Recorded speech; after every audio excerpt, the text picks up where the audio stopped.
Honorable Gibba, good to have you in this interview. Yeah, thank you very much. We've seen that the parliament has just set up a committee to investigate on the asset sales of the former president Jammeh. What is your reaction to this? Yeah, thank you very much. I think this is long overdue. The parliament has learned their lessons. Being an organ that could have, put the whole of these things to rest. In 2022, when I came as a parliamentarian, they were a part of my questions that I've been asking, issues of assets of Jammeh, 2023, 2024, and 2025 respectively. My last question was finally to the president, putting to him a test.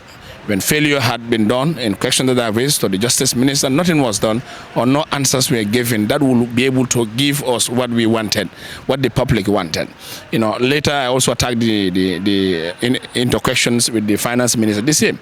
So I now rested to myself that let me put it to the president himself, where when the vice president, if the president didn't come to the parliament, the vice president has the mandate, given the mandate by powers on 1997 constitution for the vice president to answer. So when the vice president came, my question was trying to work on a mechanism that we've seen his address yesterday, that whether the presidency is ready with the failure of questions that are not forthcoming, assets, who bought them, who are the buyers, the process of the entire process. Then the vice said the president has no preparatory, neither even had idea to set up a commission, to look at a commission in a commission. So this was how things went. Just a months ago, where we've seen a publication by the Republic done by Mustafa, this had changed the whole thing. So I'm saying I am disappointed as a National Assembly member. The National Assembly member being the third organ of the government was unable to unearth the truth. The ministers, especially Justice Minister, was dodging questions.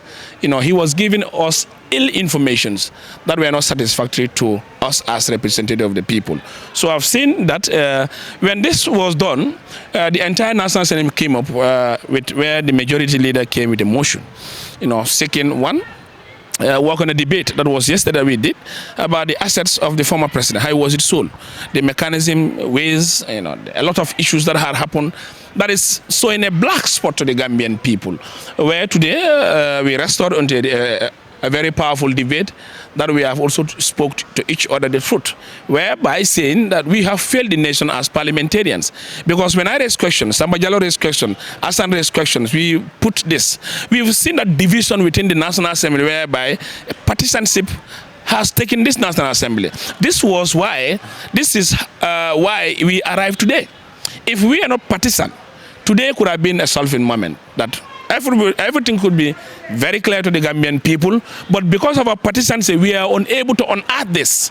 So now, the parliament, whom we know with the partisans, came up, the majority leader, whom we know, some of them, when I ask these questions, the way they answer and also support their ministers, you could see an eyebrow showing core is a great concern. But generally, he came with a motion.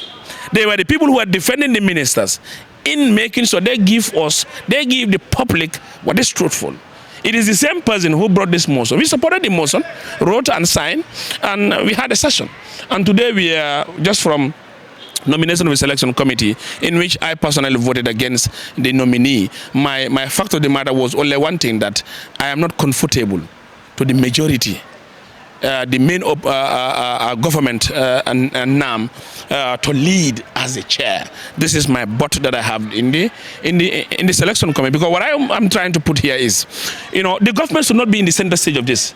They are the cause of this mess. We don't want a leader from their side, being a government MP, to lead. We are now putting a trust onto the opposition side that we will be more comfortable. That government, they said party representation. We agree. But we are not talking about the leadership. Who is the chair? We are not comfortable. That's why we voted against the document, citing my point of clarification is I don't want the ruling party, MP, to be a chairman of this commission. You are one of those MPs who voted against that. Are you satisfied with the approval of that committee? Now, actually, in Parliament is a process. Parliament is a process, and in parliamentary process, what we do normally do is, you vote either for or against. We voted against the motion, and they won. The yes won. We will support. And now see the process, how it will end. And the final battle that we will also go home as representative of the people, especially me and us who are very pertinent about this, but this is a Gambian money. The assets have been finished. It is no more Jammeh's assets. It is the national assets or the Gambian assets, where we will also go and prepare our arsenals and now wait for the laying of the report. So if anything is different from what we are yelling for the report, then this is where we now continue to reign with them and inform them and put to them that definitely with all the time that you have spent, we have also seen things that we will correct. But as of now, this is how things ended, though we are not in agreement of the composition of the committee, most of the chairmanship. We wanted an opposition to lead this because conflict of interest, we don't want this. And in as much as they voted and they won us, we will also be putting our eye onto this committee. We will leave no stone unturned. And as National Assembly member, you also have the right to go and attend the sessions. But you will not participate, whatever. These are things that we will also be doing. We will not only say, okay, the 7 are selected, now let's leave them. Even us, we don't have time for them. We will keep following. And we will also keep evidences. And we can also supply evidences to people that are part and parcel of this committee. So this is representation. And equally, we are thanking all of us as National Assembly members and also thanking the Gala team, the Gala youths. You know, I am telling you for free, it is the same for the executive to talk about this. A same for the National Assembly member to talk about this. A same even cabinet to talk about this. Because this were issues that 3 good years we've been portraying and asking this. And remember also today race, even 2020, they echoed the same thing. But satisfactorily, it was not a push. But I'm telling you, since we came 2022, 2023, 2024, 2025, we've been asking these questions. And now they're taught as if we're just trying to play with the gallery. But they've seen. Or they're taught as if we are married with Jammeh, we are from the same Jammeh constituency, or we are entrusted by Jammeh, or we support Jammeh. Here is not about supporting Jammeh. Here is about doing the right thing. We would not, watch the space of this country to only a few cohort to take our wealth into their personal gains. Jammeh's wealth, just currently, we have seen the list. I do call it one-tier commission. Jammeh Commission, another name for Jammeh Commission is called one-tier commission. Because a commission that competence of a car. On earth, even Ferrari, the cars that or whatever, a car that is not even going, is kaput. You cannot even have a car by $5,000. A Hummer, $75,000. So you want people to be silenced on some of these issues that we have seen? The issue that we are at hand in this country is at a crossroad. The youths, we need to prepare and put this government to a test.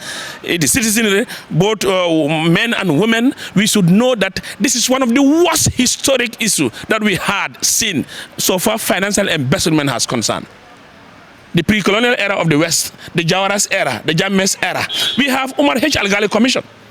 In that commission, each and every individual who are called to the commission, you have your chance of being a lawyer. The lawyer can represent. But now I am putting this to, what have they did? Did they consult Jammeh? They forfeited all his assets. I am telling you, as a president who had ruled for 22 good years, and the other part that I want to make the Gambian people to understand, Jammeh entered into the army, into 1984. In that 84, he rose to various ranks. He went to various training. Are you saying that he's serving as a soldier, and he also become a close bodyguard to Jawara? From there, he doesn't even have a house. He doesn't even have materials. He doesn't even have a bicycle. From there, for 22 good years, Jammeh in this country, as the status quo remains, he doesn't even have 5x5 meter in this country. My general notion of some of these issues is, first, let's look at the legal aspects of the commission. Surahata Jammeh, when he was been taken as a commissioner, what was his age? Qualification-wise. And now, does he serve as a judge? Does he have the qualification to serve as a judge? Has he ever been a judge? And the second part is, if they are now saying victims, we understand.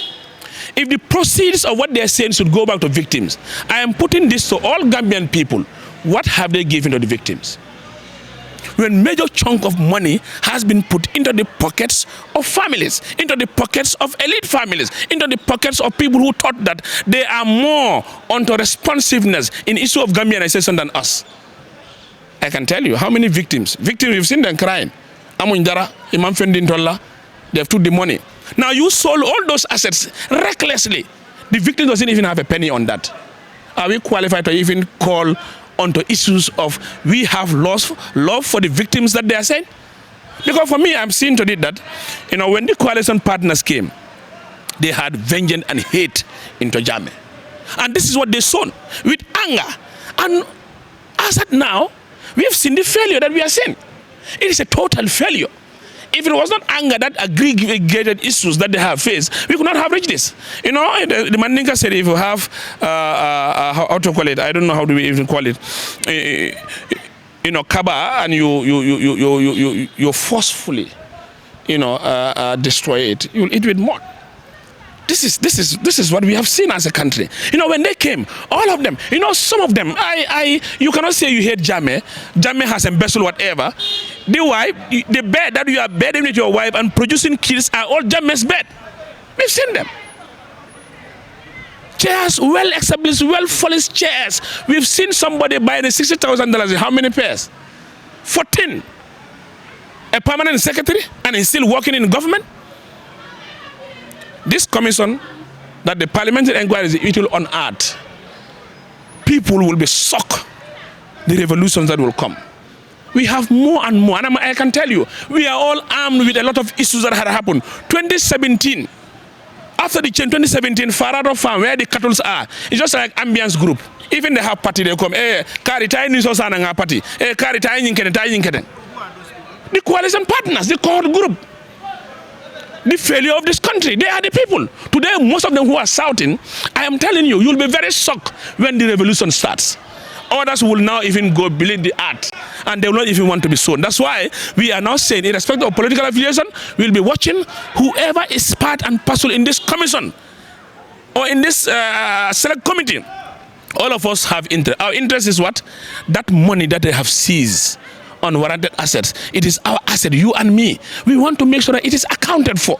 And whoever eats those assets, he or she will vomit. I was shocked when I heard the president's speech yesterday. I am saying now, the law will take its course. We have passed. In our recommendation, the resolution that we have passed, part of the select committee that we've seen now, if you are infringed or whatever now, the IGP will take action. And this, they can act as a high court. You can also arrest and put him behind bars and be prosecuted or send him to the IGP to do the needful. We are not going to compromise in this. This assets is our assets.